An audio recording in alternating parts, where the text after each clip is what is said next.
The cosmos stretched endlessly beyond the viewport of the Stellar Scholar, a sleek educational vessel hovering in low orbit above a planet that seemed unremarkable at first glance. A swirling mosaic of blue oceans, green continents, and wispy clouds. Yet to those who knew its secrets, this world was no ordinary celestial body. It was Earth, the galaxy's only Class 13 Deathworld, a place where the very laws of survival seemed to mock the conventions of habitability. Inside the ship's mobile classroom, the air hummed with the carefree chatter of 12 young scholars, their voices a symphony of innocence as they lounged in their seats, data pads glowing with notes and idle games. They had no idea what awaited them. Professor Rudak paced the narrow aisles, his emerald-green plumage shimmering under the ship's sterile lights. The feathers around his neck transitioned to a vibrant yellow, a mark of his scholarly prestige despite the centuries etched into his frame. His curved beak, polished to a mirror sheen, clicked softly as he observed his students, his bright yellow eyes blinking with the precision of a metronome. He could sense their naivety, their laughter a fragile shield against the revelations to come. Today, they would learn why Earth was a name whispered with both awe and dread across the galactic community. The class was a vibrant tapestry of galactic diversity. Lamaro, a furry Godar, his mane spilling over his loosely fastened harness, grinned as he traded jests with Trellix, a gray-skinned student whose gas bladder appendages bobbed with each chuckle. Athera, a crystalline Sarian, sat with her, translucent form refracting the light into miniature rainbows, her delicate tendrils floating gracefully. His ear, a towering stride, hunched slightly to fit his pink-skinned frame into his seat, his respiratory sacs pulsing rhythmically. Strella, a soft-skinned cephalopod, fidgeted with her 6 tentacles, her harness a tangle of straps. Vorno, a red-scaled Harut, leaned back with a smirk, his claws tapping idly on his datapad. Each was a prodigy in xenobiology or comparative planetary sciences, handpicked for their brilliance. None had ever set foot on a Deathworld. Rudak's crest feathers twitched as he recalled his own first visit to Earth, centuries ago, when a human had dubbed him Professor Owl, despite his species evolving 500 light-years from Earth's. Avians. The memory brought a faint droop to his feathers, but he pushed it aside. This trip was not about his pride, it was about shattering his students' illusions. "Lamaro, tighten your restraints," he chirped, his voice sharp but measured. "Strella, secure your secondary strap around your lower appendage." His head rotated nearly 180 degrees, a motion that drew gasps from his Malian students, ensuring every harness was secure. The ship's safety protocols were flawless, but Rudak trusted his own vigilance above all. Satisfied, he tapped his wrist device, and the classroom's gravity dampeners shut off with a soft hum. Chaos erupted like a supernova. Lamaro's protein bar slipped from his grasp, striking the floor with a thud that echoed like a thunderclap. His eyes widened as he reached for it, his arm moving as if through molasses. "By the cold void," he gasped, his voice strained. Athera's crystalline tendrils sagged, her translucent form drooping under an unseen force. "Professor, something's wrong with my body," she cried, her voice trembling with panic. His ear swayed, his respiratory sacs heaving as his pink skin deepened to a bruised purple. "I can't breathe." Strella's tentacles went limp, her harness the only thing keeping her upright. Trellix wheezed, his gas bladders quivering, while Vorno clutched his seat, scales paling to a sickly orange. "Remain calm," Rudak announced, striding to the front of the room. His own hollow bones ached under Earth's relentless pull, a familiar strain he masked with centuries of discipline. "What you are experiencing is Earth's natural gravitational field, unmitigated by our dampeners. It is approximately 2.5 times galactic standard." A collective groan swept through the class. "Is something malfunctioning?" Trellix rasped, his voice barely audible. "We're being crushed," Vorno added, his claws digging into his armrests. Lamaro, struggling to sit upright, panted. "How much worse is this?" Rudak's beak clicked in quiet amusement. "Nothing is malfunctioning. This is your first lesson." He activated the teaching console, projecting a holographic image of Earth swirling blue and green. Today's field study concerns a planet of no great historical significance. No galactic wars were fought here. No revolutionary theories emerged. First contact with its dominant species, humans, was unremarkable by council standards. And yet, the existence of life on this world is a miracle. That intelligent life evolved here defies every known parameter of habitability. His words fell on distracted ears, the students consumed by the crushing weight. Lamaro's mane matted with sweat as he strained against his harness. Athera's tendrils hung limp, her crystalline form vibrating with distress. His ears, chest heaved, each breath a labored gasp. Rudak let them struggle, observing their reactions with a blend of detachment and satisfaction. This was why field studies mattered. Textbooks could not convey the visceral reality of a Deathworld. Why? Is Chronix not here? Lamaro asked, his voice hoarse as he referenced their gelatinous classmate, who had remained in orbit. Chronix's physiology would collapse under this gravity, Rudak confirmed. His absence is a necessary precaution. Lucky him, his ear muttered, his respiratory sacs trembling. Can you turn the dampeners back on? Strella pleaded, her tentacles sagging. No, Rudak said firmly. You must acclimate. This gravity is but one facet of what makes Earth a Class 13 death world. We have a full day to explore its extremes. For 15 minutes, the classroom was a cacophony of complaints. The students speculated wildly about Earth's natives. Do humans have internal gravity dampeners? Trellix wondered, his gas bladders quivering. Perhaps they're made of super-dense materials, Vorno suggested, his scales regaining some color. Athera, ever analytical, posited. They must have biological mechanisms to counter this. A skeletal structure, perhaps, or enhanced musculature. Rudak let them theorize, their creativity revealing their ignorance of adaptation in extreme environments. After precisely 14 minutes and 32 seconds, he spoke. You should be adjusted enough to walk. Follow me outside. Walk? Lamaro echoed, his mane bristling with horror. In this? Yes, Rudak said, leading them to the ship's egress portal. His own frame strained under the gravity, his lightweight avian bones protesting, but he maintained his dignified posture, wings folded neatly against his sides. The portal's metal liquefied, forming a ramp to the desert landscape beyond. Earth's sun was rising, casting long shadows across the sand. The air was dry and cold, a biting chill that penetrated Rudak's insulating plumage. He stepped out, first his feathers ruffling in the wind. His students followed, each movement a battle against gravity and climate. It's freezing, Vorno complained, his silicon-based body shivering violently. And so dry, Athera added, her crystalline form showing signs of dehydration, the fluid within her structures receding. The gravity and cold are unbearable, Lamaro groaned, his thick fur adding to his burden. This is merely the beginning, Rudak said, his voice steady. We must observe a specific phenomenon here, but it will take hours to manifest. Study the Deathworld resources I've provided. You may wait inside if you prefer. The students scrambled back to the ship with as much haste as the gravity. Aloud, their movements clumsy and desperate, Rudak suppressed a chuckle as he addressed the ship's AI. Distribute Earth study materials to all terminals. Access granted, the AI confirmed.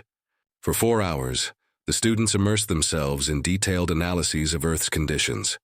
Its crushing gravity, its extreme temperature swings, its bewildering array of resilient species.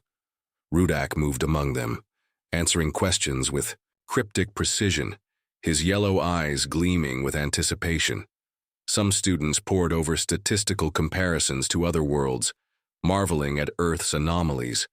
Others studied case studies of its fauna, from creatures that survived boiling, springs to insects that thrived in frozen tundras. Athera, her scientific curiosity undimmed, cross-referenced human physiology with galactic standards, her data pad glowing with annotations.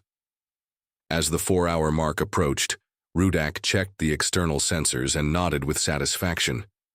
It's time. Follow me. The students, slightly more accustomed to the gravity, followed with less struggle, their movements still labored but purposeful. The desert had transformed into a furnace. The cold had vanished, replaced by a scorching heat that seemed to melt the air itself. The sun, now high, hammered the sand, sending heat waves shimmering across the horizon. "By the old gods!" his ear exclaimed, sweat beading on his pink skin, his respiratory sacs heaving. "What happened?" "This," Rudak said, his own temperature regulation faltering, his feathers wilting slightly, "is why Earth is a death world. Temperature variations here can exceed 60 degrees in hours, freezing cold at dawn, blistering heat by midday. Many regions endure both within a single rotation. How does anything survive?" Lamaro panted, his fur trapping the heat, his mane slick with sweat. "Adaptation," Rudak replied. "Earth's life forms have evolved remarkable mechanisms. Some enter dormancy during extremes, shutting down non-essential functions. Others develop specialized organs for temperature regulation, glands, fur, scales. Many migrate, chasing habitable conditions. Humans uniquely possess a mechanism called sweating, cooling their bodies through evaporation, a trait unseen elsewhere. They've also engineered climate-controlled habitats, protective clothing, and machines to tame their environment. The students lasted mere minutes under the sun before begging to return. Their faces were flushed, their movements sluggish. Athera's crystalline form began to evaporate at the edges, her fluid levels dangerously low. Vorno's scales dulled, his silicon body overheating. "Very well," Rudak conceded, leading them back. "We have 2 more locations. I'll permit gravity dampeners during transit to rest your bodies." Relief washed over the class like a cool breeze. "Set course for the Amazon basin," Rudak commanded. "Dampeners on during transit." "Course set," the AI confirmed. "Arrival in 10 minutes."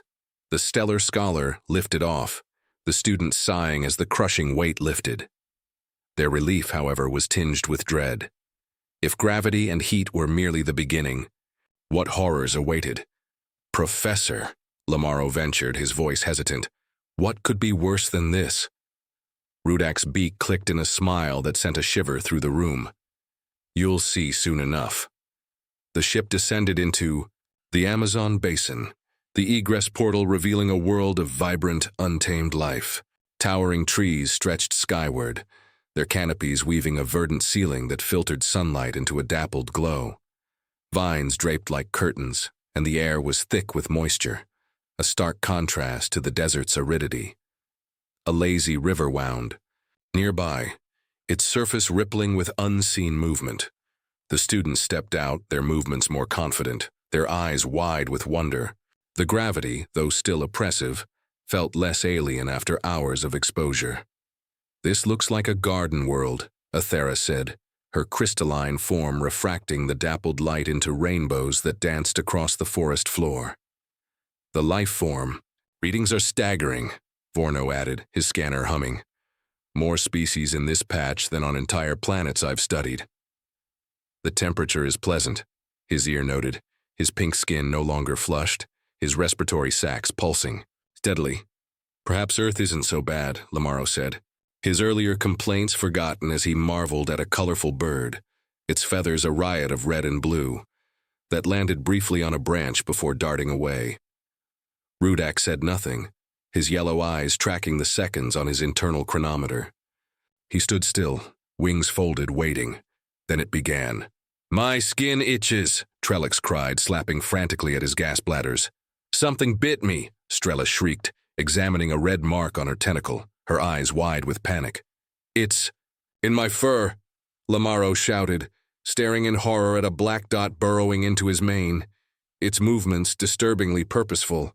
Athera's calm shattered as she saw a tiny creature drawing fluid through her transparent skin, its proboscis piercing her crystalline structure. Within seconds, the students were a whirlwind of panic, swatting at invisible assailants, their scientific composure abandoned. They fled to the ship, tripping over roots and vines in their haste, their cries echoing through the forest. Rudak followed at a measured pace, counting under his breath.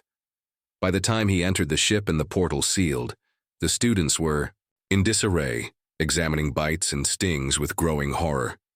Lamaro's fur stood on end, a red welt swelling on his arm. Athera's crystalline form leaked fluid from a puncture, her tendrils trembling. Strella's tentacles curled defensively, her skin dotted with red marks. His ears' respiratory sacs heaved as he swatted at his neck, his pink skin blotched with irritation. "What was that?" Lamaro demanded, his voice shaking. Rudak activated the main display, projecting an enhanced image of a six-legged insect with a slender proboscis and delicate wings. "This is a mosquito, a hematophagus insect. Over 3,500 species exist, found in nearly every habitat except polar regions and extreme altitudes. Females feed on blood to produce eggs, locating victims via carbon dioxide, body odor, and heat. Signatures: they inject anticoagulant saliva to prevent clotting while feeding. They feed on blood?" His ear gasped, his respiratory sacs quivering.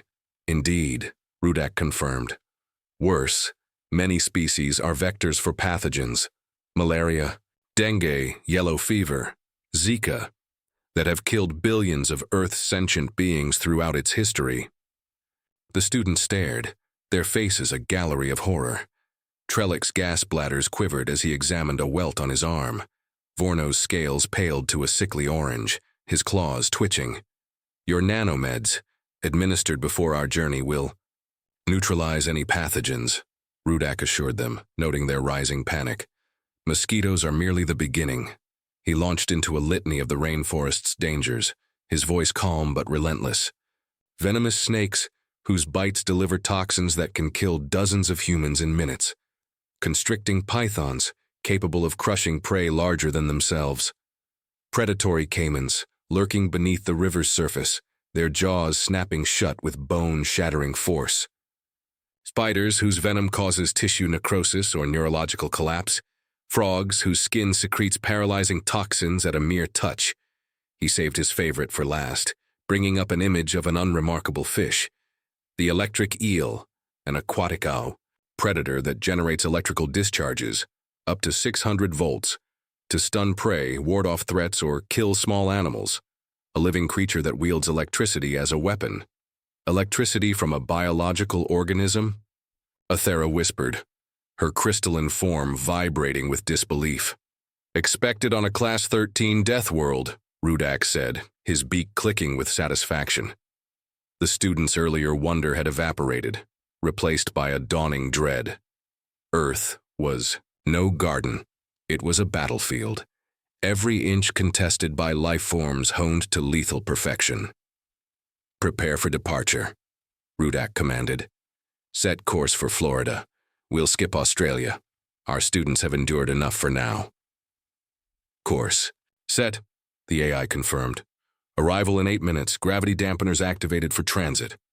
The students exchanged nervous glances, their earlier bravado gone. If gravity, heat, and blood-sucking insects were just the beginning, what awaited in a human city? As the ship lifted off, Rudak observed their subdued demeanor with quiet pride. They were beginning to understand. The stellar scholar hovered above Florida's coastline, its sensors capturing the sprawling urban settlement below. Skyscrapers gleamed in the sunlight, their glass facades reflecting the azure waters. Highways buzzed with metallic vehicles, and beaches teemed with humans lounging or playing in the sand. Rudak had no intention of landing.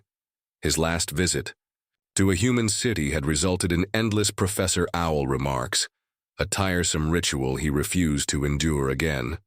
"We'll observe from here," he announced to the surprised students. "The ship's sensory array will provide all necessary data, and the AI can compile it swiftly. Besides, the gravity would be taxing in a human urban environment where rapid movement might be required." The students, still shaken from the rainforest, seemed relieved. None were eager to face Earth's horrors up close again. They crowded the observation ports, their exhaustion momentarily forgotten as they gazed at the settlement. "They build so close to the water," Athera noted, her crystalline form still showing signs of stress, her fluid levels low. "Isn't that dangerous?" "Extremely," Rudak confirmed. "Many human settlements are in areas prone to flooding, storm surges, and hurricanes. Storms with winds exceeding 200 kilometers per hour. Yet they persist, building higher, stronger, defying their world's wrath." "Permission granted for observation," the AI reported.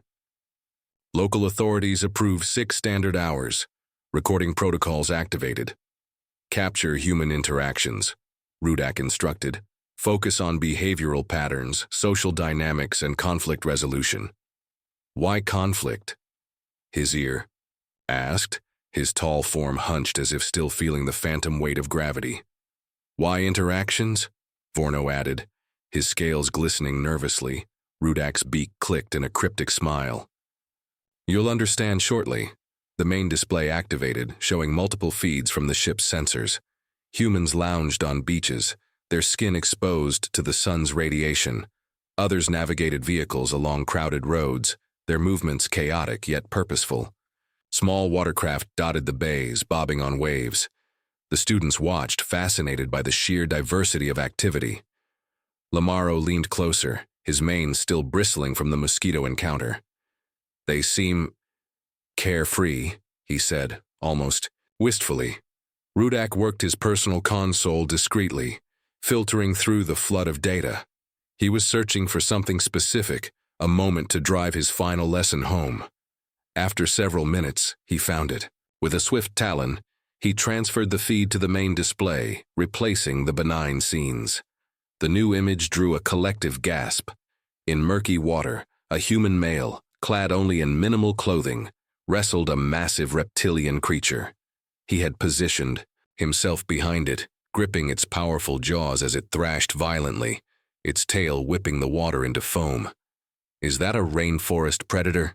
Athera whispered, her crystalline form vibrating with shock. "Similar but distinct," Rudak explained. "This is an alligator, an apex predator that can grow to 4 meters with a bite force capable of crushing bone. It has survived, largely unchanged, for millions of years." "Why is the human fighting it?" Lamaro asked, his fur standing on end. "Don't they have weapons? Technology?" "They do," Rudak said. "Advanced firearms, barriers, repellents, all designed to avoid such confrontations. Yet some humans choose to engage." "This human must be insane," his ear said, his respiratory sacs quivering. Rudak's head rotated, his yellow eyes gleaming. "This brings us to the most dangerous aspect of Earth, the unpredictability of its dominant species." He tapped his console, showing a human deliberately inserting their hand into a wooden structure, from which emerged a swarm of stinging insects. "This human is collecting the venom of bees, whose stings cause pain and, in some cases, fatal reactions." Another tap. A human leaped from a towering cliff attached to a thin elastic cord. Recreational falling called bungee jumping. Another scene. Humans swam in waters known to harbor predatory fish with rows of serrated teeth. Recreational swimming in shark-infested waters. With each scene, the students' expressions shifted from confusion to horror to disbelief. Rudak continued, his voice steady. "This region exemplifies a phenomenon humans call Florida man. Behaviors so irrational, so dangerous, they defy explanation. One human was recorded wrestling an alligator to save a small animal. Another deliberately handled a venomous snake with nothing but a stick. Others race vehicles at speeds that risk catastrophic crashes, not for survival, but for thrill." "Why?" Vorno asked, his scales now a pale, sickly orange. "Why would an intelligent species court danger instead of avoiding it?" "That," Rudak said, his voice taking on a lecturing tone, "is the enigma of humanity, evolving on Class 13 Deathworld. They developed not only physical resilience but a psychological relationship with danger that baffles most galactic species. Risk-taking, courage, thrill-seeking, adventure is not merely tolerated but celebrated. Some humans build their identities around confronting the very threats that shaped their evolution." "Is this normal for all humans?" Athera asked, her tendrils trembling. No, Rudak admitted. And that is the true danger. When interacting with humans, one never knows whether they are dealing with a rational being who avoids risk, or a biological anomaly who, without warning, engages in behaviors most species would deem suicidal. That's terrifying, Strella whispered, her tentacles coiling tightly. Indeed, Rudak agreed. It explains why, despite their technological youth, humans were granted multiple seats on the Galactic Council upon first contact. Many elder species opposed it, citing humanity's unpredictability. But those who understood Earth's nature recognized that a species surviving a Class 13 Deathworld possesses qualities too potent to dismiss: resilience, ingenuity, and a defiance of odds that borders on the miraculous. The students fell, silent, absorbing the revelation. For several minutes they watched the feeds, seeing humans through new eyes, not as mere curiosities, but as products of an evolutionary crucible that forged life where none should exist. Rudak closed the displays and turned to his class. Now, can anyone tell me why Earth is classified as a death world? Crushing gravity, his ear said, his respiratory sac still laboring slightly. Extreme temperature variations, Vorno added, his scales regaining some color. Overwhelming biodiversity.